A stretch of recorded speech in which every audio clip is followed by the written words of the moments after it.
மக்களுடன் ஒத்துப்போக நான் மக்களின் வெளிப்புற பழக்கங்களை பின்பற்றினேன்.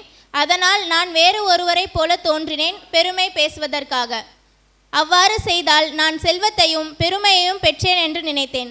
ஆனால் இறுதியில் நான் இழந்தவன் என்று உணர்ந்தேன். அவை வெறும் வெளிப்புற தோற்றங்களே. இல்லை இல்லை, நாம் அழகாக இருக்க பணம் தேவையில்லை. எங்களின் உண்மையான மதிப்பு உள்ளத்தில் நிறைந்திருக்கிறது. நாம் நமக்கே விரும்பாததை பயன்படுத்தி மக்களை மகிழ்விக்க வேண்டாம். அப்படியே இருப்பதே நமது உண்மையான அழகு. அது உயர்ந்த சிறப்பாக இருக்கும். நீயாகவே இரு, அப்போது உன் அழகு மேலும் அதிகரிக்கும். நான் மக்களை ஏற்றுக்கொள்கிறேன், ஆனால் நான் அப்படியே நகலெடுக்க மாட்டேன். என்னை திருப்திப்படுத்தும் விஷயங்கள் மட்டும் நான் செய்வேன். நான் நானாகவே இருப்பேன். இதுதான் உண்மையான நான். என் திருப்தி எனக்கு போதுமானது. அதுதான் என் உறுதியான நம்பிக்கை.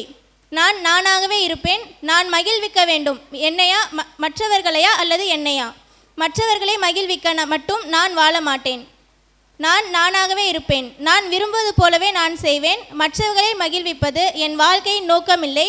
எனக்கும் அவர்களின் திருப்திக்கும் என்ன சம்மதம் அவர்களை மகிழ்விப்பதற்கு?